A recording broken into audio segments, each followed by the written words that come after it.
ഇപ്പോഴും ഇത് കണക്ട് ചെയ്യാൻ പറ്റും കേട്ടോ.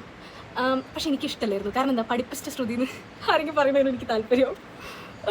ഡാൻസർ ശ്രുതി, കാരണം അക്കാഡമിക്കലി ഞാൻ ഓക്കെ ആയിരുന്നു, നല്ലതായിരുന്നു. എപ്പോഴും അക്കാഡമിക്കലി ഞാൻ കുറച്ചും കൂടി സൗണ്ട് ആവണം, ഞാൻ ഡാൻസറായിട്ടല്ല അറിയപ്പെടേണ്ടതെന്ന് ഒരു ഉള്ളിലേക്കൊരു സാധനം ഉണ്ടായിരുന്നു കേട്ടോ. അത് വേറൊരു സംഭവം. അതൊക്കെ ഇതിൻ്റെ അത് കോൺട്രിബ്യൂട്ട് ചെയ്തിട്ടുണ്ടാവും. ഇപ്പം ഞാനത് കണക്ട് ചെയ്യുന്നത്. ഇപ്പോൾ ആക്ച്വലി ഞാൻ സംസാരിക്കുമ്പോഴാണ് ഞാനത് കണക്ട് ചെയ്യുന്നത്. ഓക്കെ, അതും കൂടെ ഉണ്ട് സംഭവം. ഡാൻസ് എൻ്റെ ഉള്ളിൽ നിന്ന് ഇല്ലാതെയായത് എന്നെ ഭയങ്കരമായിട്ട് അഫക്ട് ചെയ്തിട്ടുണ്ട്. അത് ഞാൻ തിരിച്ചറിയുന്ന ഒരുപാട് കാലം കഴിഞ്ഞിട്ടാണ്. ഡാൻസർ ആവണം എന്നുള്ളത് എൻ്റെ ആഗ്രഹമായിരുന്നില്ല. എൻ്റെ അമ്മയാണ് എന്നെ ഡാൻസിന് കൊണ്ട് ചേർത്തി. അതുകൊണ്ട് ചിലപ്പോൾ എൻ്റെ ഇതുകൊണ്ടല്ല ഞാൻ ഡാൻസിലുള്ളത്. അങ്ങനെയൊക്കെ ഞാൻ ഇടക്കാലത്ത് ചിന്തിക്കാൻ തുടങ്ങി. പക്ഷെ അതിൻ്റെ ഒരു എഫക്റ്റ് എവിടെ വരെ എത്തി അറിയാം? എൻ്റെ ഇടത്തെ കാലിലെ ലിഗ്മെൻറ്റ് ടയർ ആവാൻ കാരണമായി. കാരണം ഡാൻസ് ചെയ്തുകൊണ്ടിരിക്കുന്ന സമയത്ത് it was A very good exercise for my body. പെട്ടെന്ന് ഞാൻ ഡാൻസ് സ്റ്റോപ്പ് ചെയ്യാണ് കുറേ കാലത്തിന് ശേഷം. അപ്പം അത് ബോഡി വെയിറ്റ് കൂടി, ഈ എക്സസൈസ് പറഞ്ഞത് കാരണം പിന്നെ അസുഖങ്ങൾ ഓരോന്ന്, ചെറുതായിട്ടുള്ള ലൈഫ് സ്റ്റൈൽ ഡിസീസസ് ഓരോന്ന് വന്നു തുടങ്ങി. PCOD, താടിക്കഥ. ലിഗ്മെൻറ്റ് ടയർ ആയ സമയത്താണ് ഞാൻ ആലോചിക്കുന്നത്. അപ്പോൾ ആരോ ചോദിച്ചു, ഡാൻസർ ആയിരുന്നു? ഡാൻസ് നിർത്തിയത് കാരണം എൻ്റെ ലൈഫ് കുറേ അഫക്റ്റഡ് ആയിട്ടുണ്ടെന്ന് ഞാൻ പിന്നെ തിരിച്ചറിഞ്ഞു. പക്ഷെ എന്നിട്ടും ഇപ്പോഴും പൂർണ്ണമായിട്ട് ഡാൻസിലേക്ക് പോകാൻ പറ്റുന്നില്ല.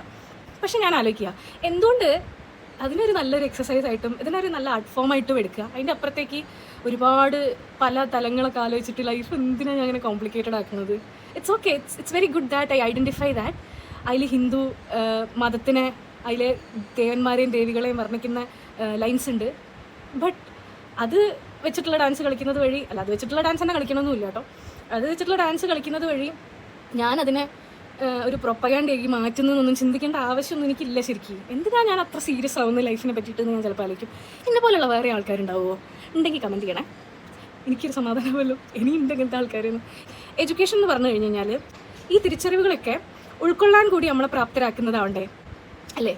ഒരു ഉദാഹരണത്തിന് പറയുകയാണെങ്കിൽ പേട്രിയാർക്കി, അത് മനസ്സിലാവുമ്പം അതിനെ പറ്റിയിട്ട് ഡിസ്റ്റർബ്ഡ് ആയിട്ട് കാര്യമില്ലല്ലോ. എപ്പോഴും ഡിസ്റ്റർബ്ഡ് ആയിക്കൊണ്ടിരിക്കുക, എപ്പോഴും വൈ ദിസ് ഈസ് ഹാപ്പനിങ് അങ്ങനെ ആയിട്ട് കാര്യമില്ലല്ലോ.